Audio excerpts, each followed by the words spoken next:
Hello and welcome to this discussion with Dr. David Thunder. Dr. David Thunder is a political philosopher from the University of Pamplona in Spain, and he has authored a book called Citizenship and the Pursuit of the Worthy Life, published from Cambridge University Press, edited a collection of essays titled The Ethics of Citizenship in the 21st Century, published by Springer, and he's a very outspoken critic of various bad practices nowadays. Now, I must say, Dr. Thunder, I came across your work about a month ago when I was researching about the new anti-free speech bill that is being pushed forward in Ireland. And I must say that I got very much interested really in how someone who is simultaneously an academic and talks about issues, because this is not very, very frequent. Usually we are used to academics who are being a bit vocal later on in life, let's say, when they're just about to exit academia, or a really sea of silent people. So that got me interested, and especially I was really happy to see that you are talking about citizenship, and I'm frankly I want to find more about your work. Sure, yeah, it's great to be here, and I'm delighted to be on. It's a privilege, and I mean, I'll just begin by saying that the reason why I have been so outspoken about issues, a number of issues, including free speech and potential attacks, let's say, or threats to free speech, is that all of my academic work is driven by a passion for freedom and for civil freedom, for freedom in the political sphere, but also in the personal sphere, and even freedom, interior freedom within the soul. So every level of freedom fascinates me, and so for me it was a very natural thing for someone who studies freedom to then speak out when freedom comes under attack. Yes, this is a really slippery term, the term freedom, and it seems to me that it has assumed a sort of symbol in most people's minds, especially during and after the Cold War, but it is very insufficiently understood. And it seems to me that especially when we have a notion like that has become a symbol, many people have really weird connections to it, and they frankly don't see many of the threats to it. Do you think that this is an accurate thing to say? Yeah, I mean, I think the idea of freedom is similar to the idea of equality. It can mean different things to different people. It can be given very ideological interpretations that perhaps serve certain political interests. So, for example, some people interpret equality as meaning that we should all have the same income level. And I think that's a very problematic interpretation of equality because it pretty much requires a totalitarian type of state to enforce that kind of ideal. But regarding freedom, I think it's important to distinguish between liberty and license to begin with. And John Locke, for example, one of the founders of modern liberalism, one of the founding fathers of liberalism, was very clear that ordered liberty, or what he called liberty, was quite different from what he called license, which is just doing whatever you want. Doing whatever you want without the constraint of law, without the constraint of rationality, is license. And license leads to anarchy, and license leads to destruction. So that's not what I certainly understand by freedom. I understand freedom to be ordered liberty. And that means freedom on the inside at the beginning, which means an order within the soul, which means that rationality or reason has some kind of controlling function with respect to our passions. And then on the outside, I understand freedom to mean two things. One is the ability to construct your social world along with your peers, in cooperation with your peers, in a rational manner, in a way that is coherent and responds to worthwhile ends. And the other is the immunity from domination, the freedom from being dominated or threatened by outside actors, whether it be the state or a private actor. So freedom is a complex concept, and it has negative dimensions, such as freedom from domination, but it also has positive dimensions, such as the ability to construct a social world that, you know, that is habitable, and that is, let's say, enriching for human beings. Excellent. So the thing is, we have symposium number 2 where Bo and I are talking about the various traditions of the notions of liberty. And we're talking about the positive, the negative, and the Republican tradition. By all means, if anyone is interested, check that out. Now, I want to ask you something about this. So I think that basically each tradition on its own is insufficient for maintaining a stable order. So, for instance, it seems to me that if we just focus on negative liberty, we are basically ending up with societies like the societies that we are living in today. We can flesh this point out in a bit. It seems to me that also the tradition of positive liberty that understands liberty as something like rational self-mastery can be distorted as well. And also the notion of liberty as non-domination in the Republican sense seems to me to be nice on paper, but I really don't know how and whether there is a coherent plan in creating a society where basically there is such a kind of freedom, or at least a very significant degree of it. Do you think that the Republican notion of freedom is a bit utopian, or do you think that to some extent it can work? I really hope it can work, because I really like that tradition. But I would be really interested to hear what you have to say about it. Well, there are two strands to the Republican tradition. One is what we might call the neo-Roman Republican tradition of, say, Skinner and Pettit, which focuses a lot on the idea of freedom as non-domination, or not being mastered by another, not being in a master-slave relationship. And that's one dimension which I find useful for thinking about certain aspects of freedom, particularly the vulnerability to predatory behavior by powerful actors. So it's important that those vulnerabilities be reduced by things like rule of law, and by, you know, punishments, suitable punishments for you know, predators. But there's another Republican tradition, which is what you might call a more positive civic Republican, neo-Aristotelian Republican tradition. And I suppose I would think of that tradition as emphasizing the fact that, emphasizing the value of freedom as self-mastery, as you said, rational self-mastery.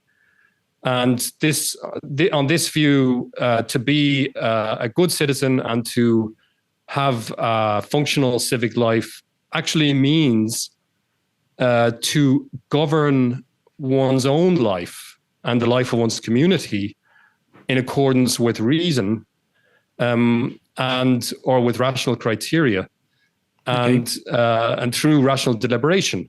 Right now, that value for the neo-Roman Republicans like Pettit, they instrumentalize that kind of positive freedom as self-mastery and self-government. And they say, well, we really just need self-governing communities in order to protect freedom as non-domination. And I don't buy this, because I think that positive freedom, the ability to shape our community life, and indeed to shape my own life, I think is a very precious type of freedom, and a freedom that we have good reason to value. And I certainly would not say that it's purely an instrumental value. I think it has intrinsic value. So these two strands of republicanism should actually be able to come together. And I believe the way Pettit frames freedom as non-domination, it doesn't really work, because for him, non-domination is sort of like the axiomat, the rock bottom value of republicanism, like it's the central principle. But if we back away from that extreme position and just consider non-domination as one of the principles of republicanism or of a free society, then surely, in fact, I would say positive freedom is more fundamental than negative freedom. That would be my argument. It's more fundamental because ultimately, if I have negative freedom, if I'm not being dominated by others, but I'm not pursuing worthwhile ends or achieving something that is intrinsically valuable, then my life is a failure. Two questions. Are you working on a theory where you are giving such an argument? Is there something like a new book that you are preparing or something?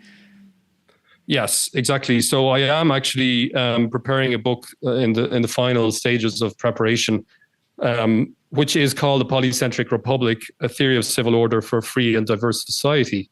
And this book on the Polycentric Republic actually does draw on elements of the Republican tradition, in particular, the idea of the importance of rational self-government and the importance that communities be able to govern their own lives. And not just the political community, but actually even non-political communities or civil society communities. So this book takes a much more positive approach to freedom than, say, the neo-Roman Pettit Skinner approach, because the value that I consider to be the pillar of a free society is what I call the freedom to flourish. Okay. So the freedom to flourish basically is the ability to pursue human flourishing in a way that is responsive to my own rationally informed and uncoerced choices. Okay. Right. So basically, the idea is that freedom separated from flourishing is pretty much worthless. If there's no flourishing, then freedom is sort of doesn't really enrich a human life. Okay. Right. So that's why I put flourishing at the center of my account. And then basically, just very quickly, the idea of this book is that we need to give a lot more leeway to local communities to structure their own life and govern their own lives. And that means that the normative order of the state has to be a lot more minimalist, a lot less interventionist than it actually is at the moment. Okay. Now, another question, the second question I was thinking about has to do with the distinction between liberty and libertinism. Because it seems to me that nowadays there is an argument that increasingly more paternalistic governments are making, that they are portraying liberty as sort of identical to libertinism. And it seems to me that there is such a tendency in Western societies for governments to become a bit more paternalistic or maternalistic, however you want to call it. And there is this idea that government officials want to pose as knowing best than people, and they sort of fetishize emotions. They say that emotions are really pivotal for flourishing and that they need to respect people's emotions. And it seems to me that they're pushing forward really aggressive legislation in the name of protecting people. And I would like us to move to the Irish Anti-Free Speech Bill, which I believe is called Criminal Justice Act 2023, but correct me if I'm wrong. 2022. Oh, 2022. Yeah. Okay. Yeah. Mm-hmm. And it seems to me that when I was reading bits from it, it seemed to me as if, they're portraying Ireland as a sort of society filled with hate. And I don't understand. This seems to me to be way over the top. And just I'll read from the first page from this bill. It says, this bill is supposed to be an amendment to the law relating to the prohibition of incitement to violence or hatred against a person or a group of persons on account of certain characteristics, referred to as protected characteristics, of the person or the group of persons, and to provide for an offense of condoning, denying, or grossly trivializing genocide, war crimes, crimes against humanity, and crimes against peace, and etc. So there are many problems with this bill. And it seems to me that it's very extreme even for a hate speech bill, because most hate speech bills are focusing on the distribution of hateful content, which in itself can be understood as a really weird notion. But here we're not just focusing on the distribution. We are told that even the possession of hateful content or the preparation of hateful content is something that should be prosecuted. You have spoken a lot about it. Do you want to give me just your view on how important and how dangerous this bill is? Yes, I'd like to clarify that this bill is actually an update of existing legislation from 1989 called the Incitement to Hatred Act. Yeah. And that act actually contains many of the problematic features of this current bill. So just to clarify, one of the features it includes is that inciting hateful feelings towards certain groups with your speech, is considered to be a crime. So that in itself is rather problematic already, because the idea that I am criminally responsible for the feelings of my listeners, for what feelings might arise in their hearts as they listen to my speech, just is patently absurd. The idea that you could possibly criminalize speech because it incites feelings, negative feelings in other people. I don't know where to start even with that, but let's just say that a public sphere that is vibrant must involve controversy. Citizens will obviously disagree, and they'll disagree strongly on controversial issues. And passions will rise. People will become, nervous and het up about issues. That's what happens when you have an open public sphere and when you have actual argument. And so a dynamic society, I may add. Yes, in a free and dynamic society, people will express themselves openly.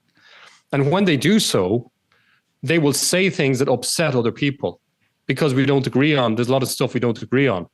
So the idea that, someone might interpret something that I say, take it the wrong way or be upset by it, and thereby form a hateful feeling towards one of these 10 or 8 or 10 protected groups, and therefore I could go to jail. Yeah, that to me is something out of 1984. It's something that's absolutely not. It's totalitarian, basically, because no one can have any control over that, because there are infinite interpretations of any claim. So if we are talking about the possibility of reading and interpreting something as being hateful content, as meriting not speaking, then no one would speak. And this may already be to concede too much, because this is something that this is an argument that we could be putting forward even if we assume that there can be such a thing as hateful content, which, okay, of course, I think that in some cases there can be hatred and there can be such a thing as incitement to violence. There are problems with, as you say, incitements to hatred, but it seems to me that it's problematic even if we grant this assumption for the sake of debating. Because the assumption that there is hateful speech out there. Yes.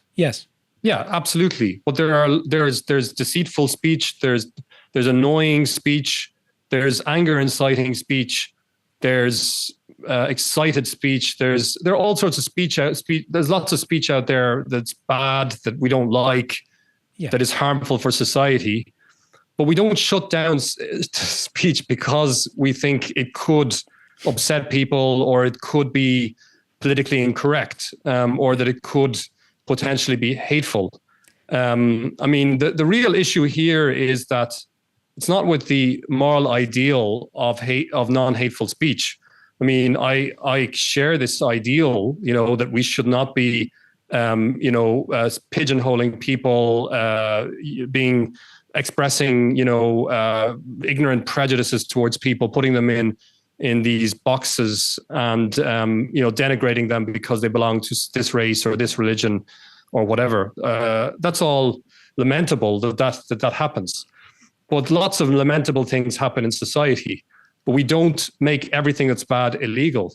And there's a reason for that. And it's because there are certain kinds of offense that if you try to criminalize them, you will end up, let's say, making the law extremely ambiguous and very difficult to understand.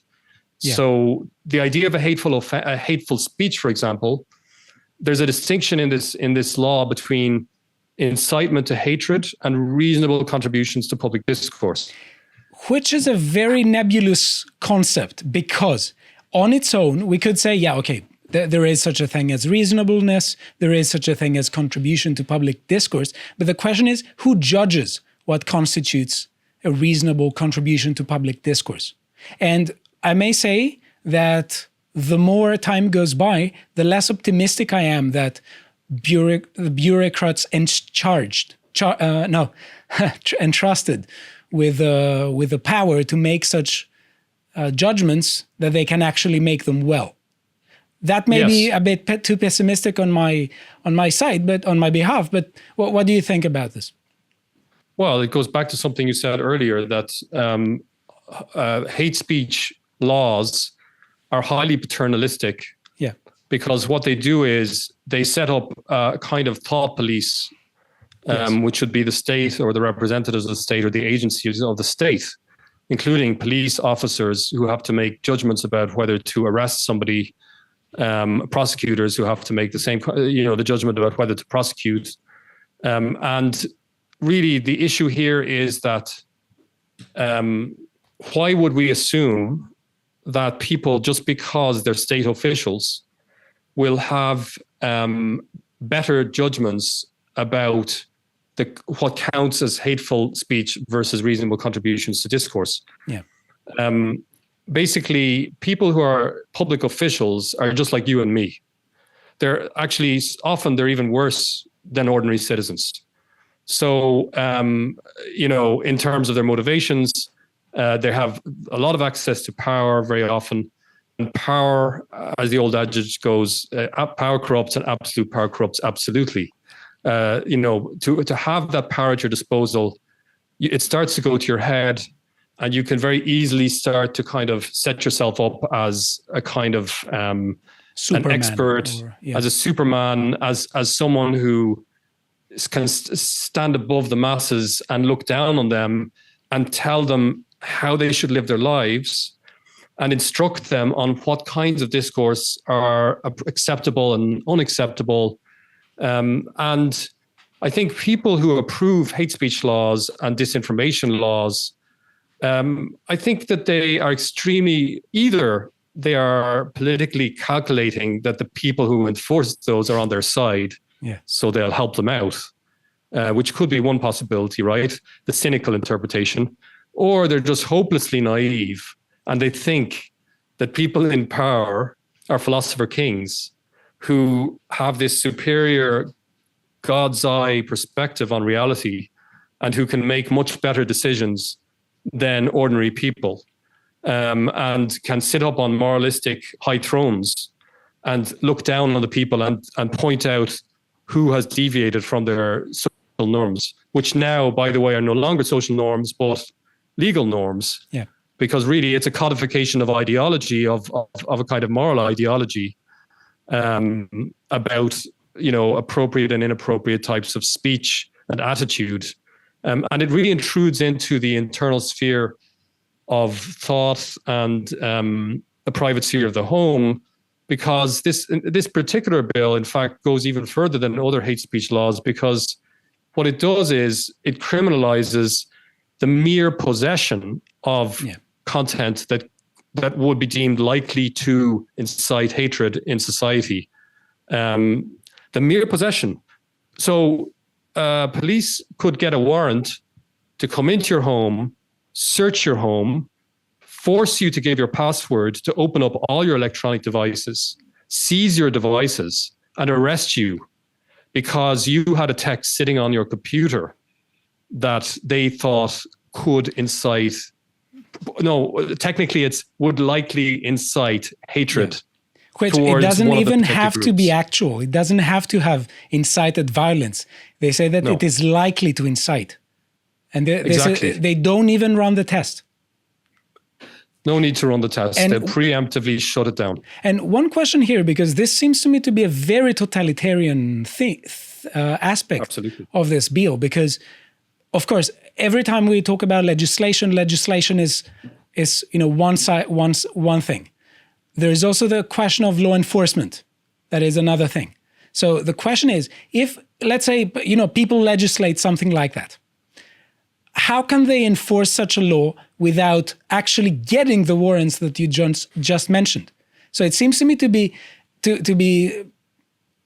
a malicious way into pacifying the population into accepting such a thing, into accepting that it is something that, of course, the means for which practices like that are being enacted are good. The ends for, and this seems to me to be, what is the end? The end is protecting the subjective feelings of not everyone from the population, but from some protected groups. So for me, that would be wrong in both sides. I would not like a government to say that I want to respect the feelings of people, and they give they put forward an interpretation of what constitutes respect for the feeling of people.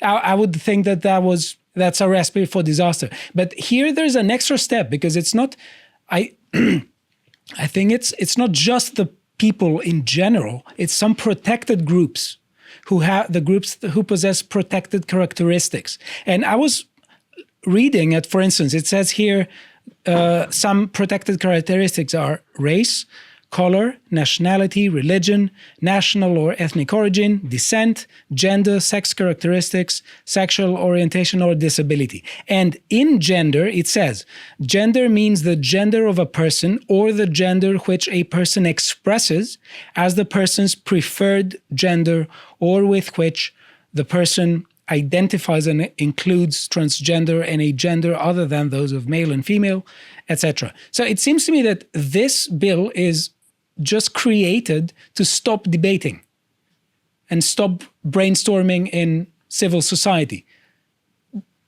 Yes, I think that's right. I mean, I think you can imagine a number of scenarios in which somebody could be prosecuted. It's impossible to say in advance who will be prosecuted, because the categories are so nebulous. The category of hate speech, that it will depend on what the judge decides, right? And given whatever judge you get on, it's Monday, it'll be Judge Samuel, and if it's Tuesday, it'll be Judge Freeman or whatever. And you'll have no idea what they're actually going to decide really in advance, because it'll depend on these very arbitrary, subjective judgment calls. But one could easily imagine a scenario in which, for example, supposing someone is writing an article that is very critical of transgender operations for children, right? And they make references to the trans movement as being irresponsible, for advocating those kinds of operations, or at least the parts of the trans movement that advocate that. And then, some people from the trans movement make a complaint to the public prosecutor, and they say that somebody I shared my article with before publishing it, say I shared it with a colleague, and that colleague then brought it to the attention of the public prosecutor and said, I think he might publish this. In fact, it looks like he intends to publish this. I've read it. It looks very incendiary, because it basically is very critical of the practice of transgender operations, or trans hormone therapy for children. And he suggests that trans people, or at least that some parts of the trans movement, are child abusers. Yeah. And he could say, this is going to attract hatred towards our community, because if the community thinks that some of us are abusing children, then it would be natural for them to feel hateful towards us, and they might generalize towards the whole community. Yeah. And he could make that kind of argument. Now, would a judge accept that argument and issue a warrant to search get access to my property and my computer? It's your guess as good as mine. Honestly, we don't know. I give the example also of myself. I'm Catholic. You know, I should be one of the protected categories because religion is a protected category. So if somebody decided to go after Catholics and say that we're backward and we don't really deserve to be, you know, in the public sphere, we should just go back to our rosaries or something. Yeah. I don't like that kind of speech, and I disagree profoundly with it. But I would not be comfortable with a society in which the state could prosecute that person and jail them because they criticize my way of life. If they could come after them, they can come after other people in society, and they could shut down speech, and it will become politicized eventually because it's so arbitrary and it's so subjective that it just invites ideological and political manipulation. Yeah. So one last question about the bill. It seems to me that it's completely unpopular. How is it that we have come to this? I've heard something like 80 or 90% of the people are against it. Are these numbers accurate? I'm not familiar with an opinion poll, an official opinion poll or recent poll that shows 80 or 90% against it. But I know that the submissions, I know there have been polls done in which there was quite a while ago, in which there was a majority against this legislation. Yeah. And I also know that the submissions from the public consultation, over 70% of the submissions were critical of the bill, were against the bill. Okay. So there's no public demand for this bill in terms of, say, a surge of popular demand for the bill. It's clearly coming out of the political establishment. It's coming out of the elite political circles. And, you know, I think a lot of people speculate that probably this bill is driven by NGO activity and lobbying. That's the most likely explanation, because it just seems to come a little bit out of the blue without really any public demand for it, and against popular opinion. So this means that, as I said, there's probably people pulling levers behind closed doors, probably a lot of lobby activity going on. Okay. So there's a question here, because I want to link this to the question of citizenship. Because for me, there is a very worrying tendency that has been playing on for years. I want to share with you a small conjecture I have about it, and I really want to hear what you think about it. So for me, the thing is that the Western world has generated a kind of material abundance, and this frequently, especially after the early 90s, this breeds a kind of mentality of conceit, that there are basically no problems that Western societies can have. The Western societies are so high and mighty that they basically have solved all the problems. As I think Francis Fukuyama was saying, in a sometimes misunderstood claim that, you know, the liberal constitutional democracy has been the end of history and that there will be no other system after that.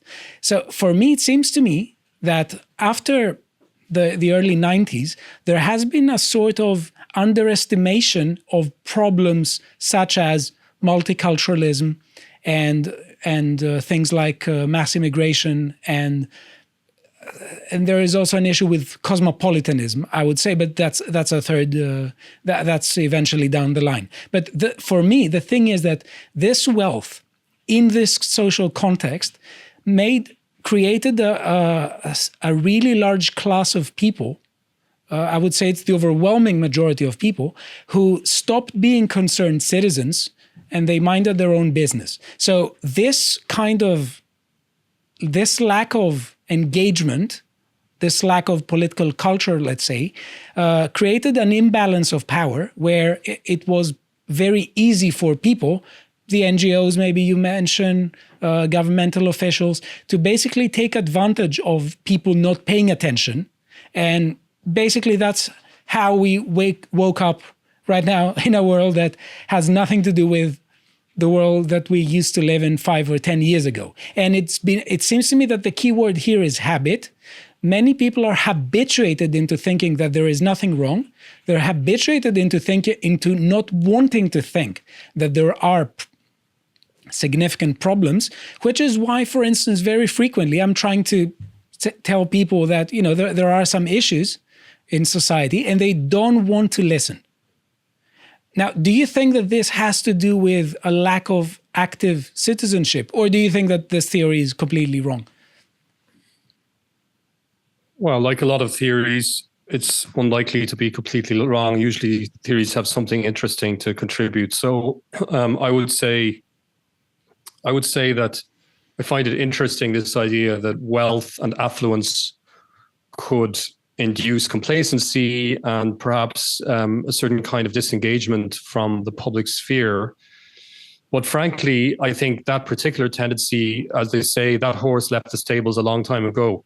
Yeah. I mean, I think Tocqueville was already worried, and he already saw Alexis de Tocqueville in the 19th century, the French philosopher. I'm sure everyone is familiar with him, but he was very worried that acquisitiveness and the race to acquire property and to basically be more comfortable, that this could drive citizens further into the private sphere and kind of make them take their focus off public affairs and put their focus more on the ego, on the family, and on their own material well-being. And he already saw this in action in America in the 1850s, 40s, 50s. In the 1830s and 40s. I mean, so he was already quite very conscious of the problem in the 19th century. Now, so in that sense, I don't think it's a completely new problem. Yeah. And I do think that there's a structural tendency built into the modern post-industrialized state, which has become a kind of welfare state. There's a tendency built into it towards the centralization of power and authority. So the concentration of power in the federal government of the United States, or in the national government of Europe, or in the European Commission. These tendencies of kind of power to move upwards mean that citizens are progressively more disempowered. That actually creates a cycle of let's say, disillusionment with politics and disengagement. Yes. Because when citizens feel disempowered, they feel that their participation will be useless, will not really make much difference. And that becomes a self-fulfilling prophecy. Because obviously, if you think you won't make a difference, then you'll stop voting, or you'll remove yourself from politics, and you'll just devote yourself to things that you think you can make a difference in, such as making money, and enjoying your family life and leisure activities. So it's very difficult to diagnose exactly what's happened. But if I had to point to a couple of things that have contributed to this disengagement from politics by ordinary citizens, I would say one is the concentration and centralization of power, right? Which literally disempowers communities and citizens and the people. That is one issue. And the other is individualization, or the erosion of community, the fabric of community life, where communities become kind of dislodged from their moorings and from their roots. And you get this kind of post-traditional society in which people are relatively more mobile and also conceive their life in a more kind of individualistic way. You know, I'll forge my own life and my own path forward. And I don't need any church or any moral authority to tell me how to live. And I think this leads to communities breaking down over time and over generations. And when communities break down, they have a lot less resources to resist bureaucratization at the bureaucratic state, at the administrative state. So, we just recently lived through a pandemic. We lived through very drastic types of social interventions. And I believe that those interventions would have had less effect, or they would have been less accepted if communities had been more vibrant and robust and more well organized. So do you think that we were met with a divided public, and that the public would be less divided if it was structured in a more community-centered way? Yes, I mean, you could think of it this way. You could think of it as the Leviathan state, to use that Hobbesian term, the Leviathan state, this sort of extremely powerful state. What can a single citizen do in the face of a Leviathan state? The single citizen is powerless before a Leviathan state. But when the single citizen unites with other citizens and creates a community or a movement, then they become visible in society, and they have to be taken more seriously. And there's a force to be contended with. And so actually, a lot of the aspects of the pandemic, really what they did was they seemed almost designed to further fragment communities, because social distancing literally was separating people into individual households. Yes. So there was really no way for them it was very difficult for them to coordinate or to form any kind of united front against the state. This is a form of divide and conquer in the social sphere, that in order for the people in general to be controlled, they can be controlled more if they can be divided. And would you say that the effort to distort information and to distort debate has something to do with controlling population? So for instance, the bill we just discussed, it is a form of restricting public discussion, and public discussion is a way in which people, they can form a collective subject in ways with particular demands. So it seems to me that something like the bill we just discussed is a way of saying that, no, you're not allowed to discuss some topics. You're not allowed to make demands that are, you could say, community-centered. Yeah, I mean, it's interesting. Aristotle says that we are unique among all kind of creatures, in that human beings have the capacity for language. And to understand good and evil. Yeah. To understand good and evil, and just and unjust. Yeah. And it's language that actually prepares us that equips us for political life. It's what equips us to engage with other citizens and to form a shared horizon of meaning. That's not Aristotle's, that's a modernized of Aristotle. Okay. A shared horizon of meaning, and to be able to communicate with each other and form a bond with others. Yeah. And so as you say, if you shut down the ability to communicate, then you are literally shutting down politics itself. Yes. And you are actually deactivating our political natures in some ways, or at least that you're suppressing our political nature, and you're converting us into something like passive individuals who would be recipients of welfare. Yeah. Recipients of welfare, subjects, slaves maybe, but if you don't want to go as far as slaves, let's say subjects of the state, who do not have agency to decide for themselves how to live. They're instructed by the state how to live, because if you can't debate, if you can't contend, if you can't push back verbally in the public sphere, then you can't mobilize, really, obviously, right? This is all totalitarian regimes know this. Yeah. And so every totalitarian regime, one of the first things they do is they try to control speech. Exactly. and the media and the dissemination of information.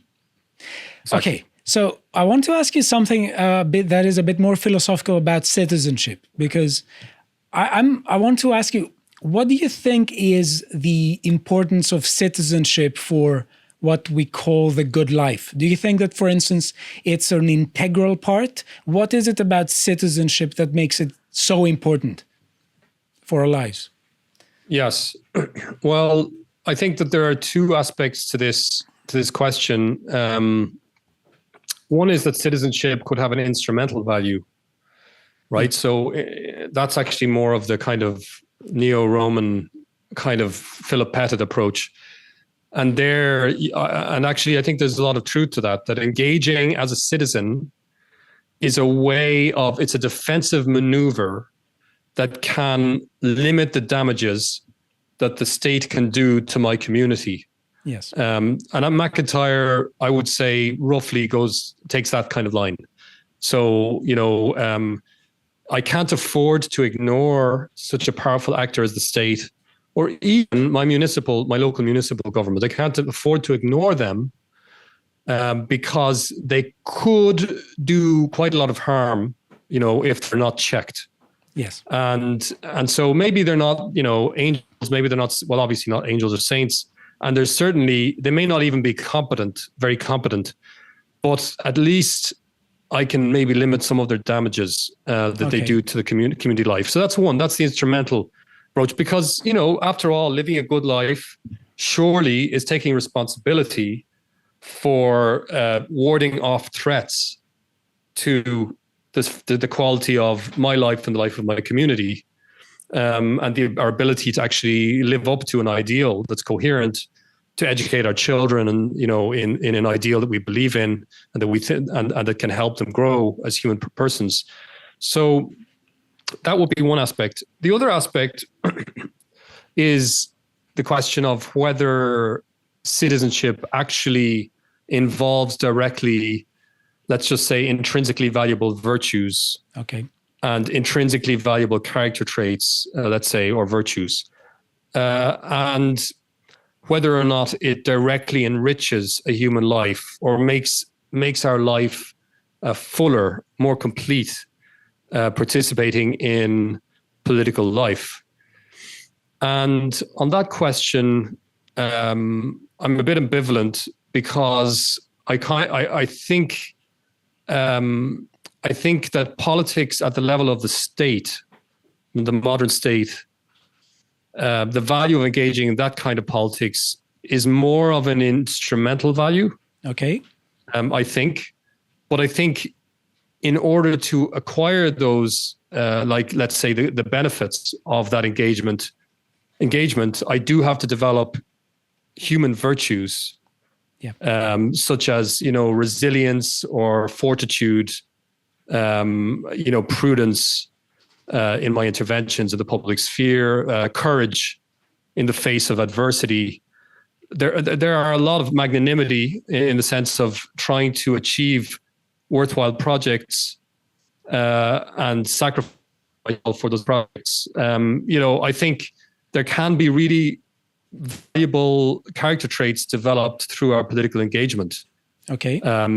But the form of political life that is most enriching, and that I would say can really complete a human life and not feel as alienating as engaging with the state politics, is probably something like being a citizen in a local community in which I'm able to help make decisions within that community. Yes. That to me is a richer and more coherent form of citizenship. And my ideal, the ideal I put forward in the book that I'm working on now, is essentially that the majority of civic life occurs at the local level. Okay. So would you say that if we buy into the idea that the majority of civic life occurs on the local level, we are moving back to a more bottom-up conception of society instead of a top-down conception of society, where everything is basically going to be planned by the bureaucrats? in the latter case? I'm saying, are we moving away from that?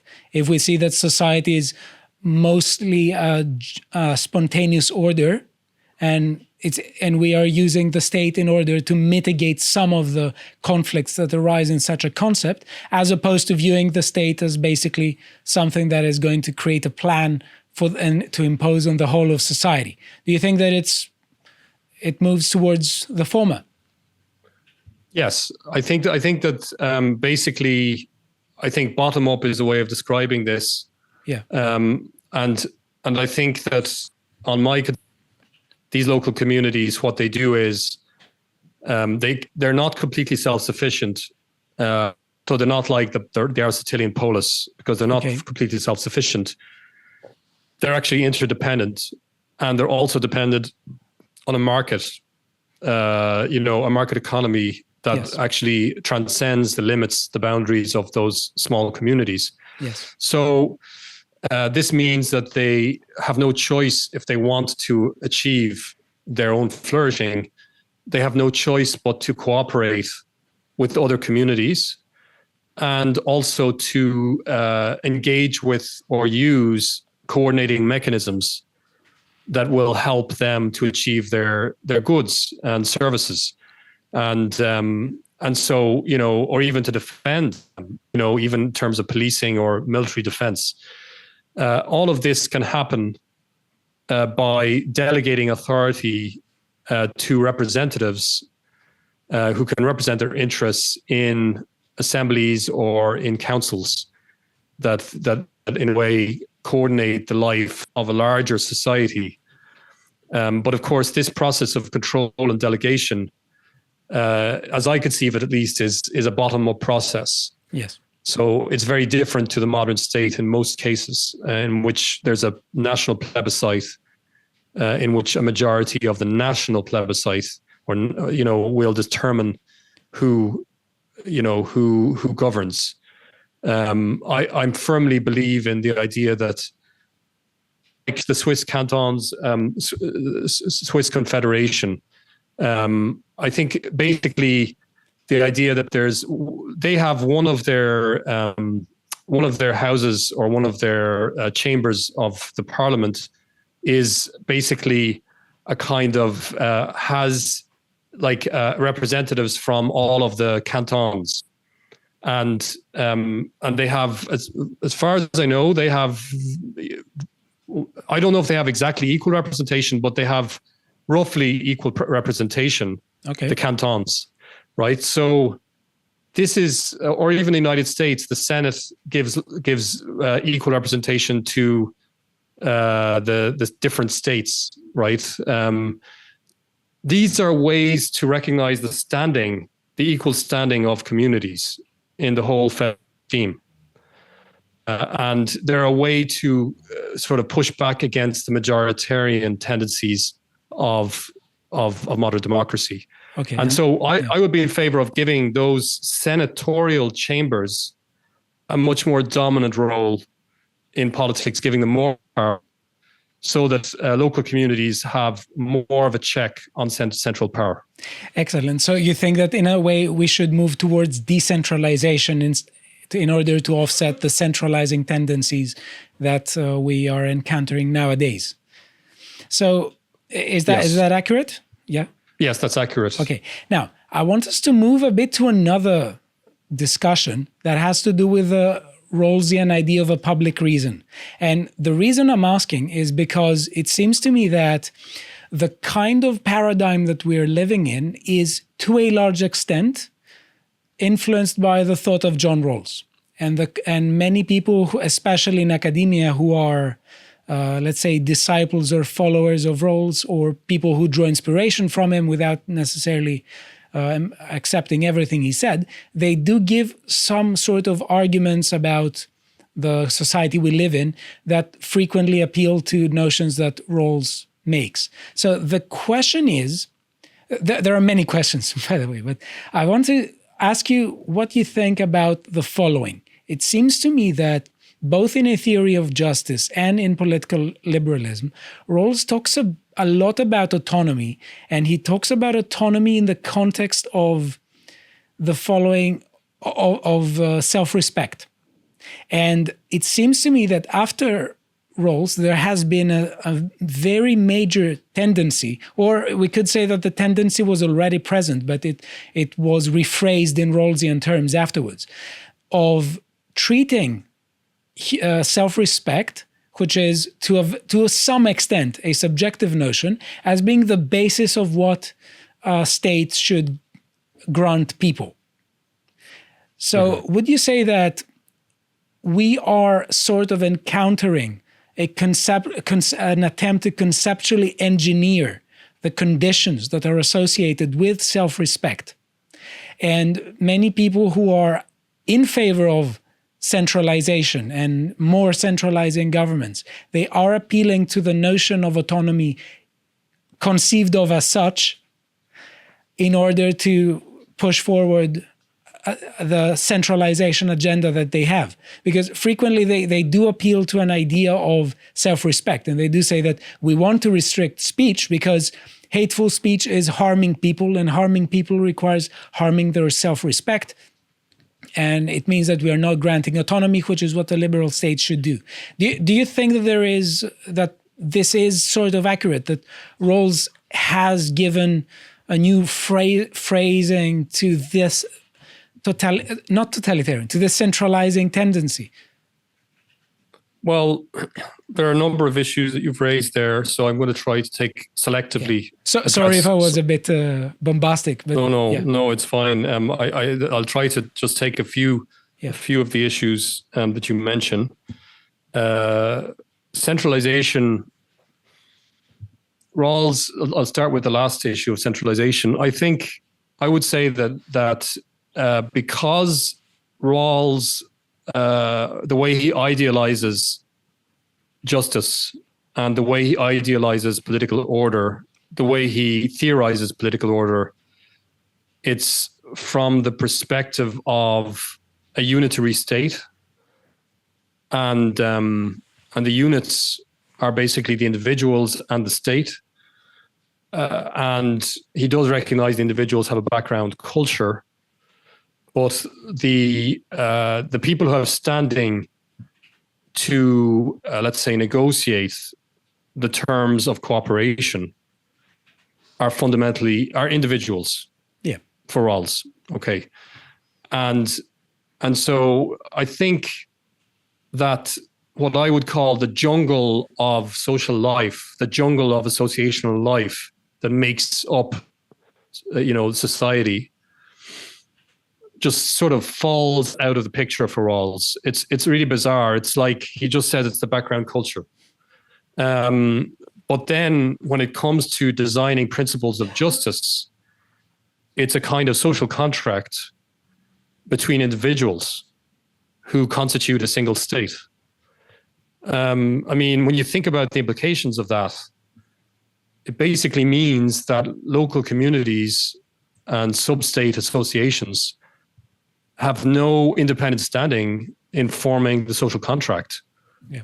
And it naturally limits our imagination and pushes us to think of political order in terms of an order that's conferred by a unitary state. There's no discussion of federalism. There's no discussion of municipalism. It's just the state, right, that occurs.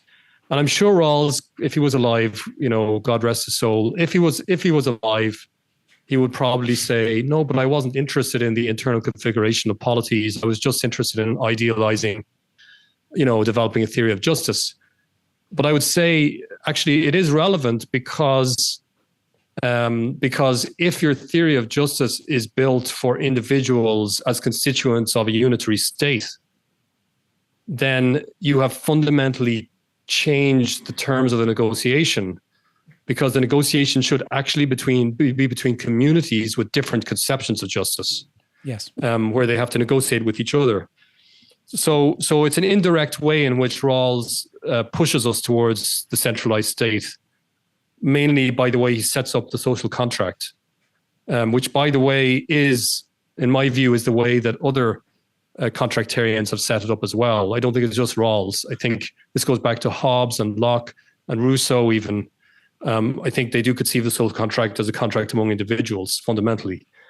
And then as far as public reason and whether that is influencing our current culture, our civic culture, I mean, Rawlsian public reason specifically, I think we could say that there are important elements of Rawlsian public reason. It certainly seems to be mirrored in certain ideas that are current in our political culture. In particular, the idea that there's this shared set of principles that we can draw on. Rawls calls this the political culture. And he thinks there's a family of liberal conceptions of justice that we can just sort of be nourished by when we argue.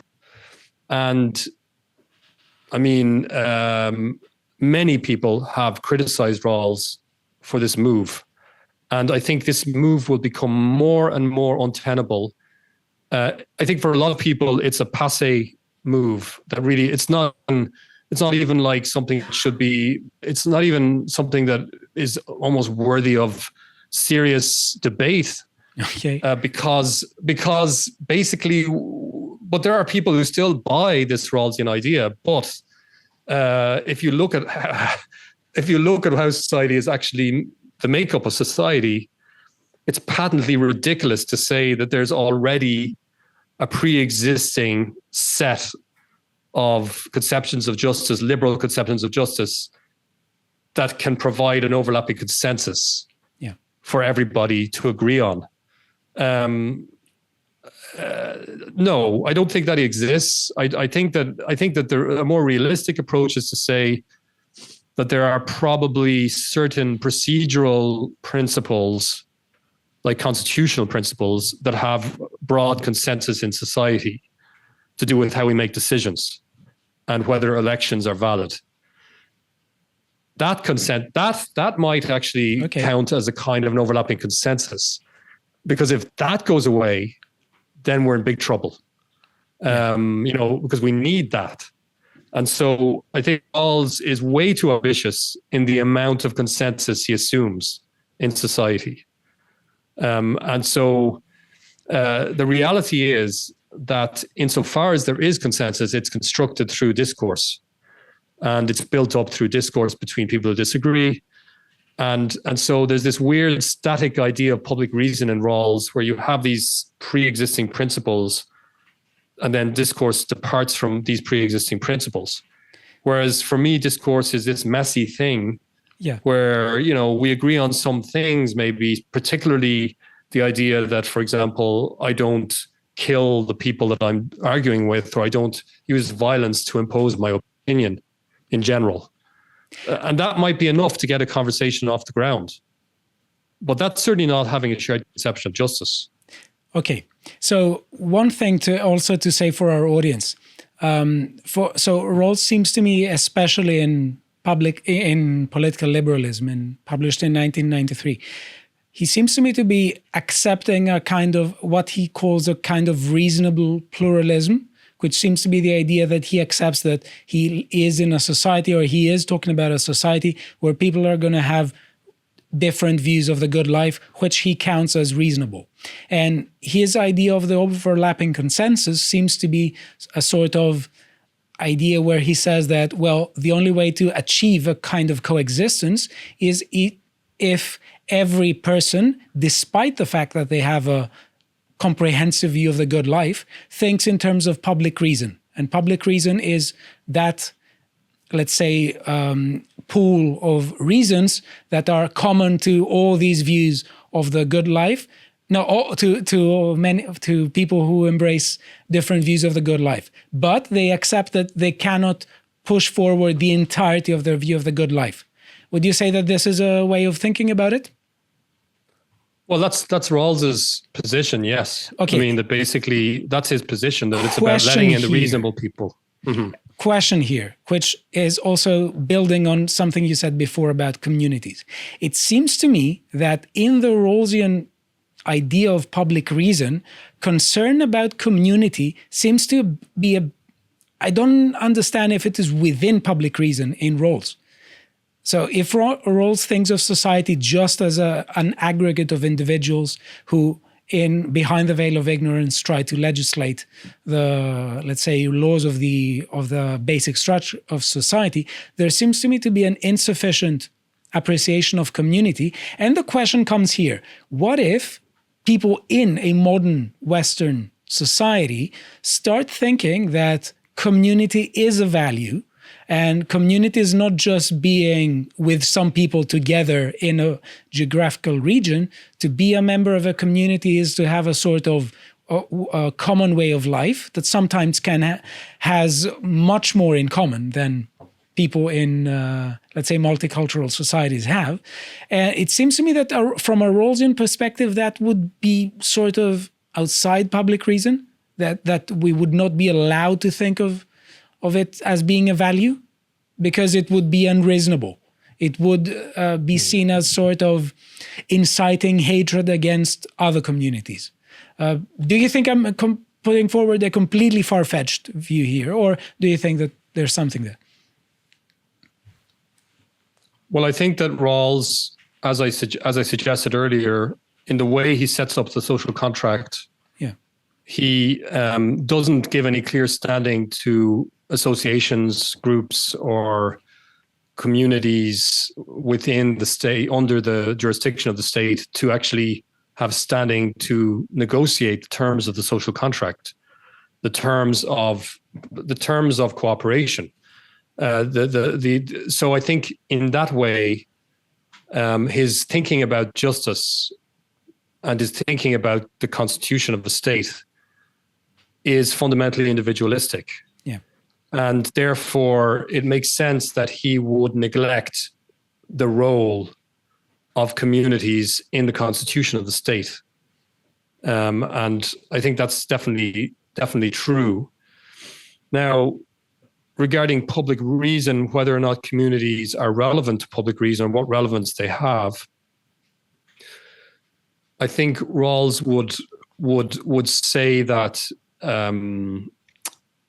first of all, he'd say that the restrictions of public reason apply specifically to what he calls constitutional essentials, the debate of the basic structure of society, right, which is given by the state. And again, we have the statism here in the background. The basic structure of society is given by the state. And if we're debating that, then the rules of public reason apply, because that structure is coercive, because it restricts people's plans of life plans, and so on. So public reason basically is to apply to the basic structure of society, and therefore, and it's true that comprehensive doctrines, they can have a presence in public reason, but for Rawls, they have to endorse some form of overlapping consensus or some form of shared principles. Okay. And I mean, one could argue something like this. One could argue that, okay, you don't have to be a Mormon to understand the value of being in a Mormon community, because it's actually the value of community life is a universal value. And therefore, you can sympathize with a Mormon because you just understand that being in a community. I just picked that example at random. If nothing else more, I have good Mormon friends, that, you can actually sympathize with a Mormon because you understand the value of that good being in a community. And so public reason you could bring to public reason, you could say, okay, look, we need to protect communities. We need to allow them to have a certain amount of autonomy to be able to direct their affairs. This is an important part of a flourishing life. You could make that argument within the bounds of public reason, right? You could still make that argument. The problem is that these diverse communities actually disagree on fundamentals about how to constitute the public sphere, what counts as a crime, what counts as human life, what counts as marriage, et cetera, et cetera. And there's no way to debate those issues from within public reason. Because there isn't an overlapping consensus on those issues. So it's a failed project in that regard. Okay, so I think we should focus on the last bit of our discussion and move back a bit to citizenship. And I want to say the following. It seems to me that many people are progressively losing faith to the idea of citizenship. And they constantly, everyone individually wants to have a voice, but they become a bit more pessimistic with the voice of other people. So, okay, you could say that there is a kind of problematic tendency there, but I would like to ask you if you want to say something to people who would think this way, and say if you think that citizenship is something that is doomed to become less and less and less active, or whether there is any reason for being optimistic that people can be a bit more optimistic, or more of concerned citizens and more active citizens. Yeah, there are two aspects to this problem. One aspect is a cultural aspect, which I think you touched on earlier, which has to do with character. Yeah. And the development of character and social conventions and self-understanding and how we situate ourselves in the world, how we think of our life and our relationships. And you could say that an individualist mentality where I'm my own captain of my own ship, so to speak, and I'm going to, forge my own path and my own career, my own professional life, my own family life. And I don't need to worry about other people. And I could just leave everything over to professional politicians. So that's a kind of an ethical attitude, I would say. It's an attitude of character. And it's a type of, let's say, indifference to the public sphere and to politics. And that is a cultural problem. So I think that has to be worked through education, through kind of helping people understand that your engagement in the political sphere matters.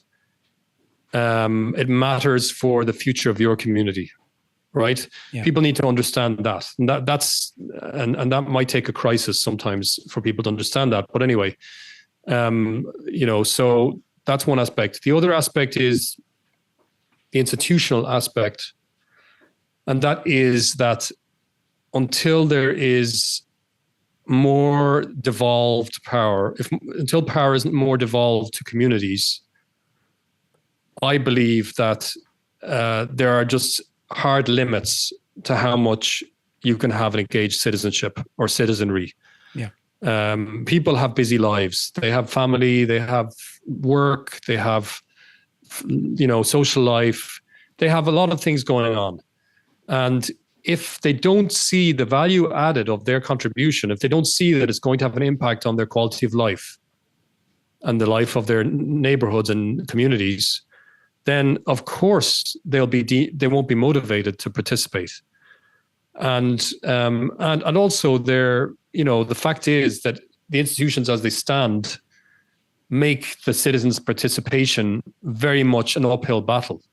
Yeah. If taxes are decided at the national level, if the vast majority of my taxes go to the national government, then I have almost no say over tax policy. There's no way for me to change. It's very difficult unless I'm a journalist or unless I am a leader of a political party, or maybe I stand in parliament. I have negligible influence over the tax regime of my country. Yeah. So those issues, and that's just one example, but also the regulation of industry, the regulation of speech, insofar as there is regulated, or of media. All of these things are highly centralized in many, many countries. And this basically is saying to ordinary citizens, your voice doesn't matter. Yeah. Because we're not interested in what you really have to say. It's better, in fact, that you have no influence, because that way the national political elites get to call the shots. Okay, and whether or not they think that or they say it, it doesn't matter. That the net effect of the institutional centralization that we have is that citizens at the local level, citizens living their ordinary lives, have unfortunately very little influence over national policy. Yeah. And that means over the policies that are applied to their lives. And you know, in Spain, for example, the socialist government recently, what they did was they passed a new education reform law that removed the ability of private schools that have any kind of public funding to decide whether to have girls and boys or just girls in school. And it also removed the ability of those schools to compete for students in order to expand based on social demand, which was the previous model, that private schools could expand with the help of public support if there was public demand, you know, if people wanted to send their kids to those schools. That's a progressive model in a good sense, because it allows, you know, supply and demand and the market to work. Yeah. Whereas they wanted to shut down the educational market by saying you cannot expand, your enrollment will not reflect social demand, and we will make it difficult for students to access you unless they live in the local area. Okay. So a whole lot of things that they did that basically were decided by the national parliament for the whole country. And that's completely disempowering. Final question. Do you think there is any reason for optimism that people will be a bit more represented in the kinds of societies that we live in? That their voice will matter a bit more? And if not, how could that change? If you want to end with that note. Yes, sure. It's a tough question. I think there are some signs, there are some indications that if people are pushed hard enough by their governments, that they will wake up to what's going on and that they will be mobilized. They will actually be motivated to push back and to mobilize. And so even if the institutions themselves are inherently limited, the political institutions, I would say that the regional elections in the Netherlands are proof that non-establishment parties that really come out of nowhere and that have almost no history. I mean, the farmer citizen movement didn't even exist before 2019, and it now it's the largest party in the Dutch Senate, along with I think liberals and socialists. There's a kind of a bloc that also has 15 seats each. The point is that these people came out of nowhere, and the Dutch government put in place plans to expropriate Dutch farmers in the name of environmentalism against their will, coercively expropriate them, basically. And obviously with compensation, but that's not the point, that they were taking away their property in the name of promoting some environmental goal to do with reducing pollution or something. Now, this, I think, really galvanized the citizen farmer movement, and also it broadened its base of support because it swept. It basically won the elections across almost all the regions. I mean, that's still at the Senate level, but the leader of the party herself was just flabbergasted. She couldn't believe their success. So what can we learn from that? We can learn that if there is a serious crisis, or if the government overplays its hand and becomes too tyrannical or too oppressive, then you can wake up the sleeping giant, and people can, in fact, they can mobilize successfully. And so I want to say that would be a very positive note and realistic note to end on. Excellent. And thank you very much for it. And it was a really nice comment to end with. And I hope you enjoyed our discussion a lot, and see you next time. Thank you. Thank you. Thank you.